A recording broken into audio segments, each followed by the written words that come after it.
Hello, my name's Travis, and it's a pleasure to be with you today. The weather has taken a little turn for the worse this afternoon in Ubud, but when I say worse, actually, it's not, because this is exactly what I needed today. When you think about a yin practice, or in this case, I'm calling it a chill class, you think about something that's covered, a little dark. It's away, it's not yang energy, it's not out there, it's not fire and heat, it's moonlight and nighttime and a degree of coolness, which I certainly appreciate today as it's been a rather humid and sticky day. So hopefully you can see me okay. If not, my words should be enough for you. And this is a practice, as I said, it's yin-esque. It's got a chill factor to it.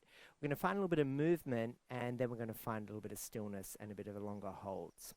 So we'll begin a little unorthodox today. So we're going to stand up, and we're going to find our way into a dangle position. But we're going to use a little bit of movement first. So get to the top of the mat, pedal out the feet. You might even like take the hands up overhead and just do some like bouncy folds forward and then up. Swing your arms around a little bit and fold forward. And then maybe even just when you come up next, you might just let yourself stay upright and just fling your arms around a little bit. Just get a little bit of movement in the body. It's actually really good for your kidneys as this swinging the arms back and forth and targeting the back body. And then finding your feet around that hip width orientation, bending at the knees and dangling. So lovely big bend in the knees, tummy on the thighs, and the crown of head feels kind of heavy. Whether you need to grab your block and you just place your block there for a little bit of support for your hands. Maybe you don't need a block, maybe your hands can find the earth. Whatever the scenario is, the encouragement now is to find some stillness. Loosen up in the creases of the hips. Loosen up in the belly. Loosen up at the back of the neck as well. Really allow that head to feel heavy.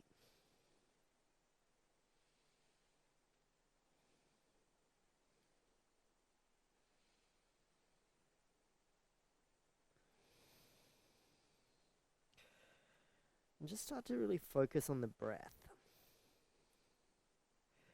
There's no restrictive breath, if you've noticed I haven't mentioned, or any kind of style of breathing. Just encouraging it to be natural, be organic.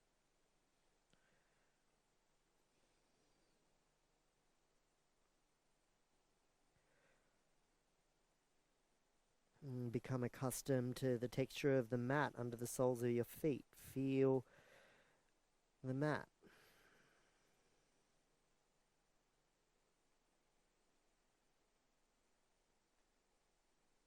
Notice the area along the back body. There's a flat bone at the base of the spine, the sacrum. It's the watery realm of the Svadhisthana chakra.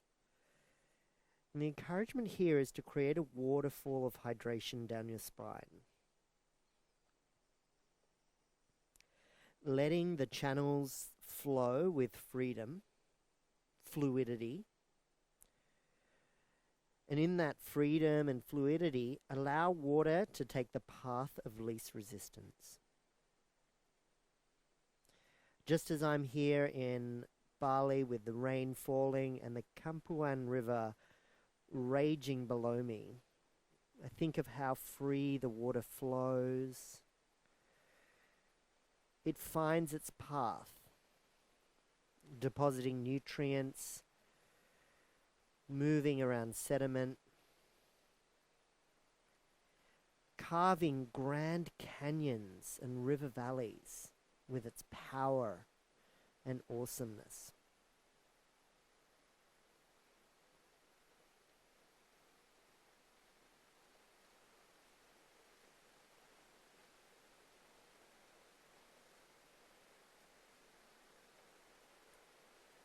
We have another 2 minutes.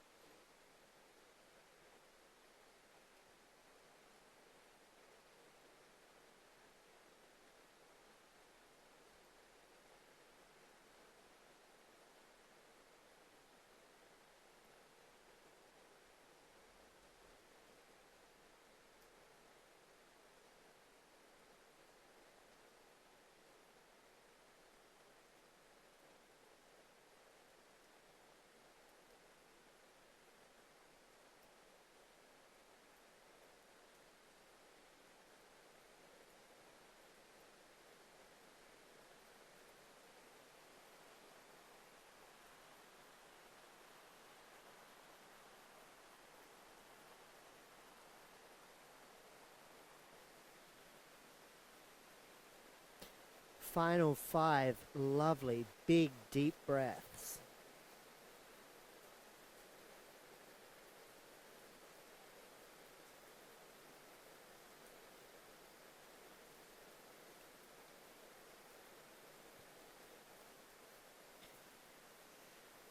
And absolutely no rush to come upright. Take absolutely a big cycle of breath to slowly start to roll yourself up. In fact, even if it's 2 breaths, the chin stays close to the chest.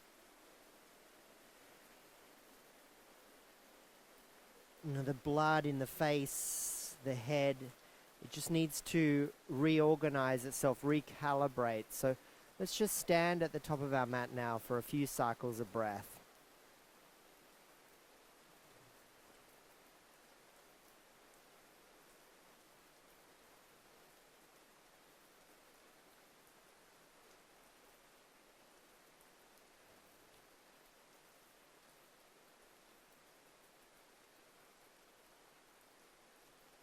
Be a witness to what's happening in your body.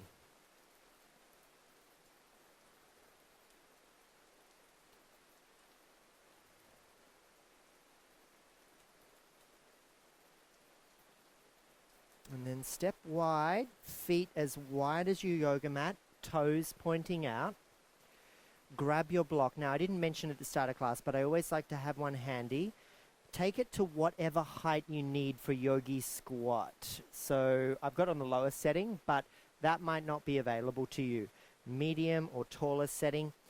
If none of those work, if you don't even own a block, grab a couple of cushions, grab a couple of pillows. And allow yourself some comfort, a degree of comfort. I know this isn't the most favorite pose of a lot of people. Whether you want to have your hands at heart, you can have your hands on the mat, yogi's choice.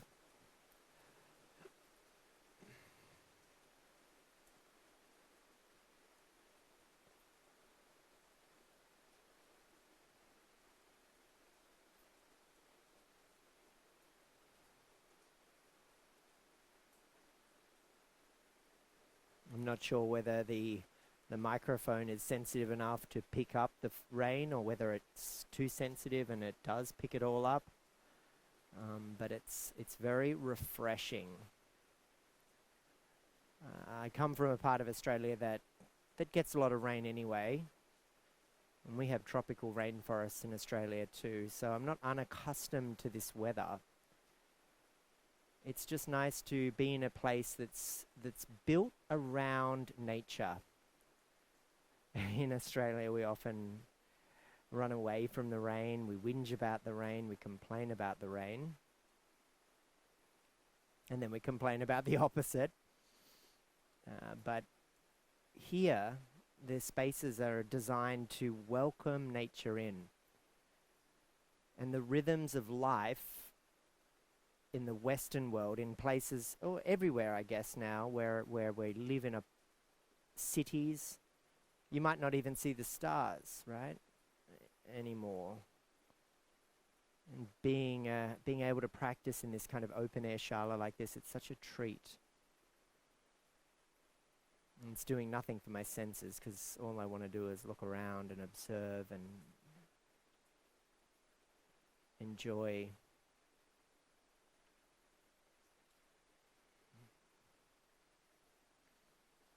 Hopefully that is allowing you a little bit of Bali in your practice, especially if this is a pose that needs a little distraction. So hopefully this little segue and narrative is enjoyable. And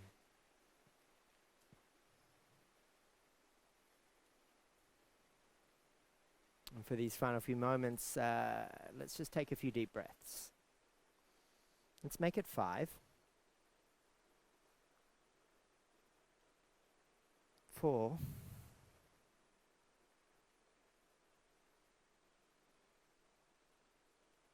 3.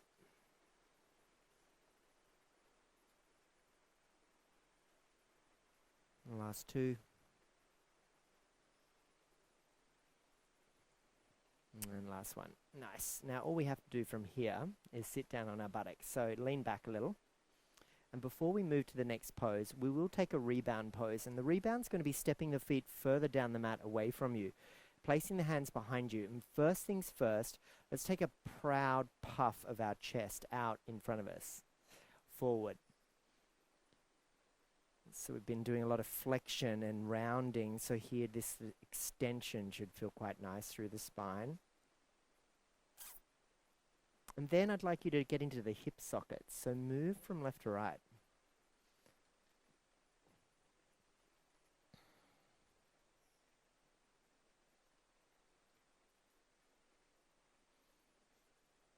So the other thing I was going to sort of bring into this narration of our practice today was how stuck I felt today. Feel really forced energetically, and I'm doing that to myself. I'm forcing myself to be creative and then overanalyzing my creativity. I think we all know how that feels. Okay, so while I continue to natter away, we're going to bring our soles of feet to touch. I'm just going to swing around to face you, and I'm going to come down this end of the mat so it's a little brighter, I think. And it's going to be a butterfly, but we're going to take flying butterfly here. So we'll hold our feet like a book, and then I want you to flap your wings.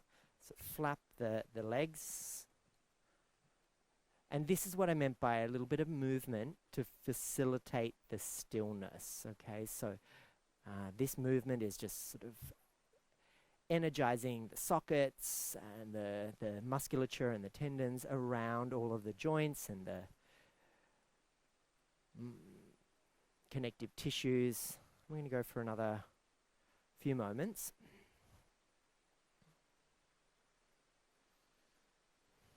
Okay. So you've drawn your feet in close for that exercise. We now have the opportunity to take our feet further away, remain in the position, but this time it'll be our stillness opportunity. And for some of us, that might look like the legs might be flat on the floor. I'm certainly not like that.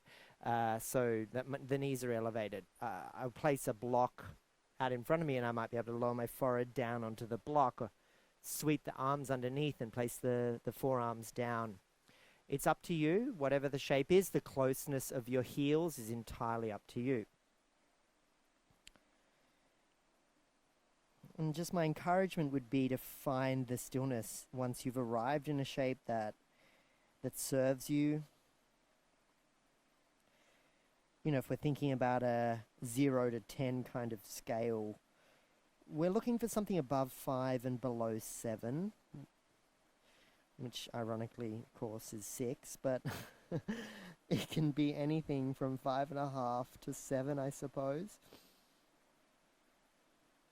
And better be careful that doesn't just make me laugh for the rest of the class. So, creativity, feeling very stuck. What was that all about? Why was I talking about that? Well, I can notice the rain. Wonderful aspect of water and hydration and flowing as it flows away all of that nonsense, all of that rubbish. And it's often in these kind of tropical environments where you see that style of rain that comes in short bursts of abundance, and then you might even just have a beautiful clear afternoon.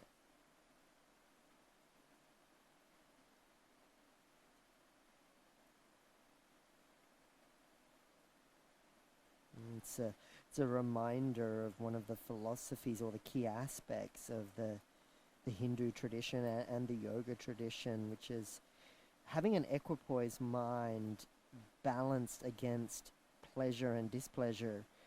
And a lot of us perhaps seek the sunshine and the warmth and the energy of a lovely clear day, but there's a, and then we dislike the darkness and the rain.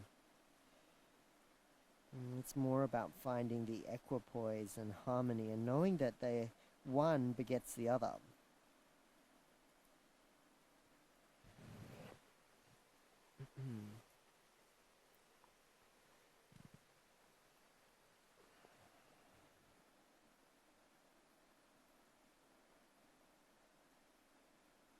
not being fixated on the pleasure of a beautiful sunny day. It's in the displeasure perhaps of having a rainy day, because each of those come and go, and we certainly can't control the weather.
I'm still here. I'm just letting you have a little bit of time to yourself. And also allowing myself a little bit of time to soak up this wonderful practice.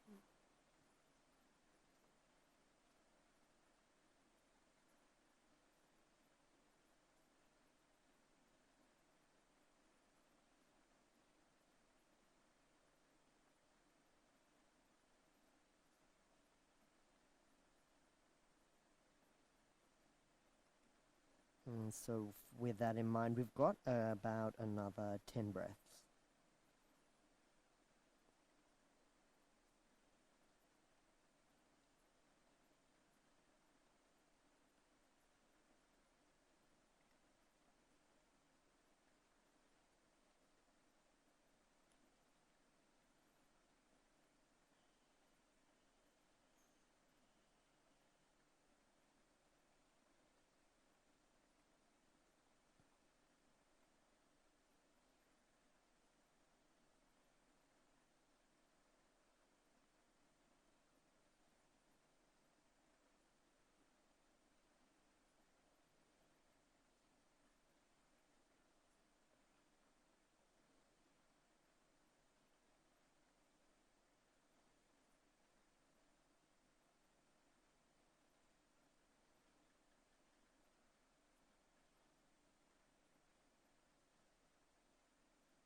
I don't know whether that was 10 breaths or not, but start to peel your way up and out of that. And this time we're going to take a rebound. And again, if you don't have a block, you can do this without. But if you do have a block, bring it with you. You can lower down onto your elbows. I've just got to get the microphone pack out of the way. Apologies if there was some interference then. Lowering down onto our back. Stepping the feet to the width of the mat and dropping the knees into center. Lifting the head and placing the block behind the back of the head. So the block behind the back of the head is angled so that it arrives on our occipital ridge and all of the tissues that run along the back of the neck, down the spine. Therefore, if you don't have a block, it's okay. It's just a little bit of therapy. You could have a rolled up towel or just have your head in the mat. It doesn't matter. But if you're like me and you've got the head propped up, it's kind of like you're watching telly. And so this is our rebound here. This will be for about 4 minutes.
If at any stage you feel like a unblock the blockages, unstick the stickiness, go for it.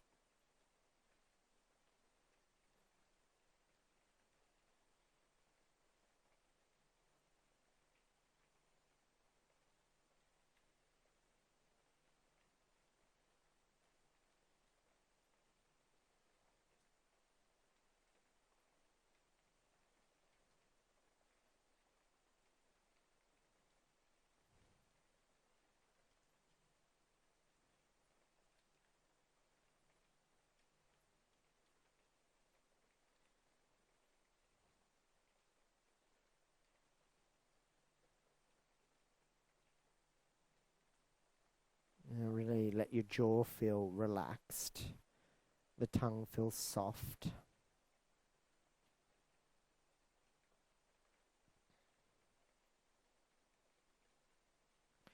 The eyes like beautiful clear pools of water.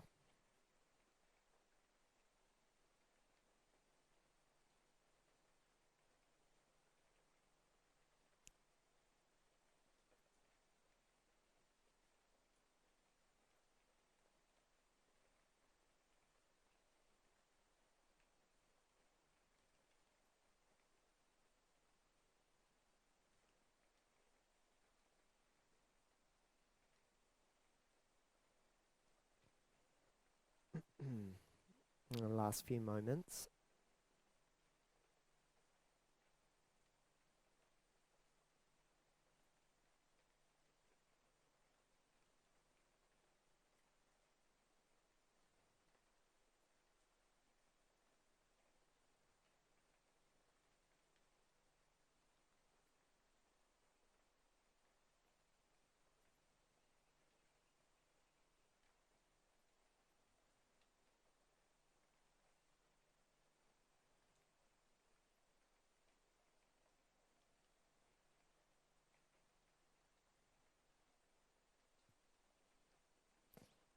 Okay, so come back to your body, to your breath. Remove the block out of the way.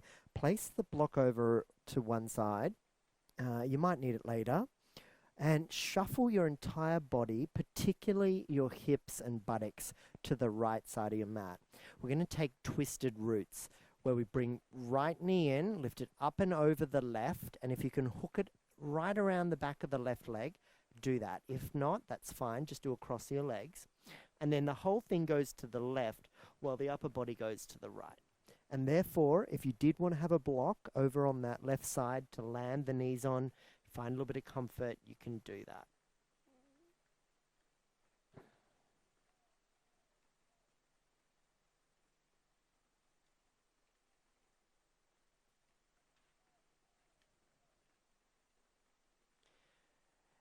Your head is very special. It's attached to the neck, and the neck is very unique. So if your head rolls in a direction that serves you here, please do that. I'm not going to direct what way you need to look.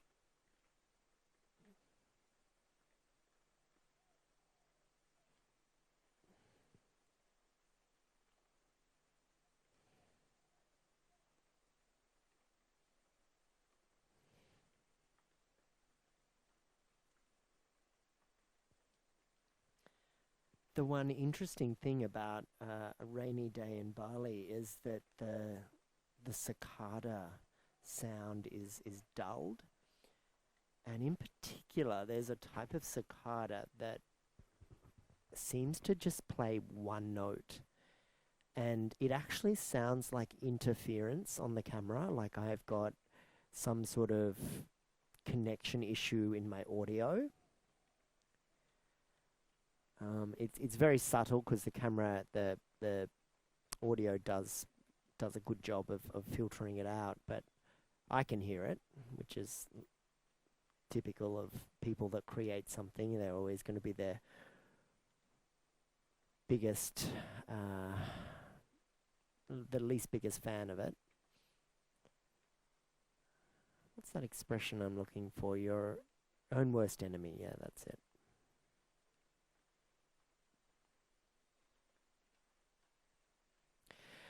Now, talking about the pose, twisted roots, it's like a lovely big twisty kind of scenario. In fact, in the hotel, the resort I'm staying in, there is a central tree. It's almost like in the movie Avatar, we have that the tree of life, I think it is, or the mother tree or something, and it's just this gigantic looking fig scenario. Well, the tree here is just like that. It's a beautiful big fig, and I always think of fig trees when I think of twisted roots.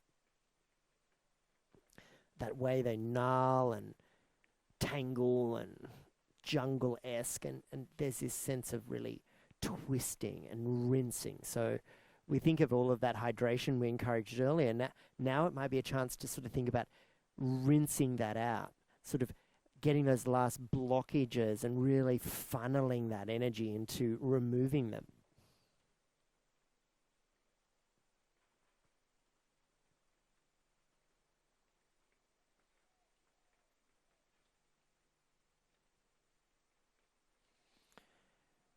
All right, that was a nice long hold. So we'll start to maneuver our way back with a little bit of core activation. So tummy muscles on, coming back to center. Uncross right leg. Now, right leg deserves a cuddle and a hug for that. So bring it in and let the left leg just lengthen out.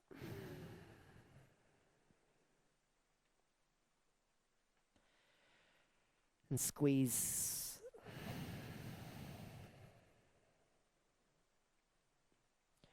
From this compression, allow a lot of extension. Just let the leg go and lengthen all the way down and just feel that river of energy flowing away from you. And then just sort of do a little maneuver and shuffle and shift over.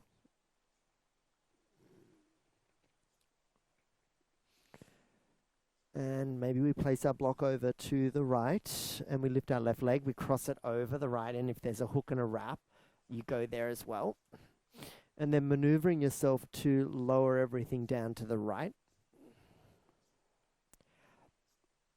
And interestingly, at the moment, I have a very tight inner groin on the right side. So in that last round, I was like, yes, I definitely want to block, but that does not exist on this side. And you know what? It could be as simple as something like it relates to how you might carry a handbag or a shoulder bag or a tote on one side of your body. It could also be from an injury you never really bothered to do anything about, guilty as charged. It could just be from the biomechanics of your body. Don't overanalyze it too much. Just thought I'd throw that out there, that some of us look for a reason. And it could just be as simple as that connective tissue running through our body. It's not isolated to one area. It's going to be related to something else somewhere else.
And then just with a little bit of activation in our tummy and just a smoothness to roll back into center. And then uncross the legs and give that left knee a chance to have a lovely big cuddle and thank it for all its hard work over the day. Maybe you've had a long day, maybe you're just starting your day. Either way, you're thanking it for work that's yet to be done or work that has already been done.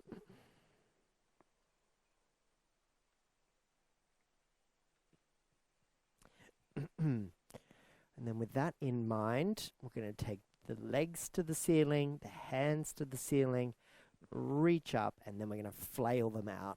Just move into the legs and the arms. Just get all that last little bit of energy out.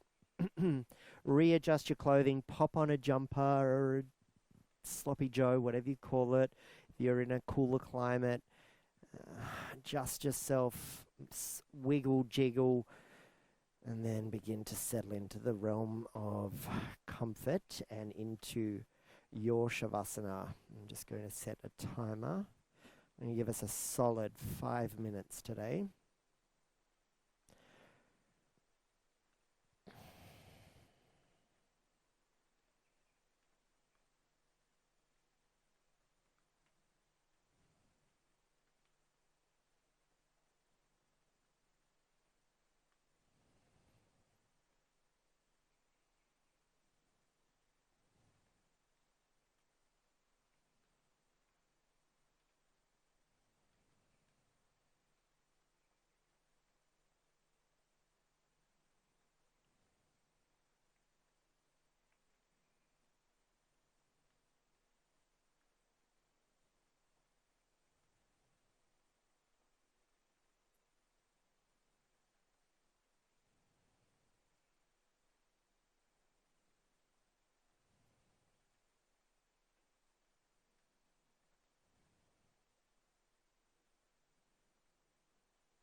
Now, if a longer Shavasana is something that serves you today, please feel free to go there.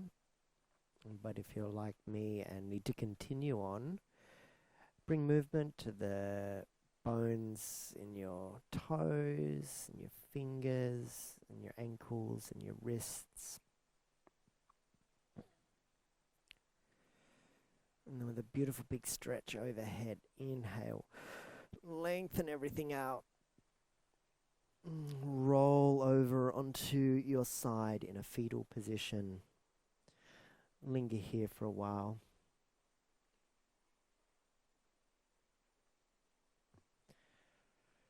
And then swing yourself up into your version of a comfortable seat.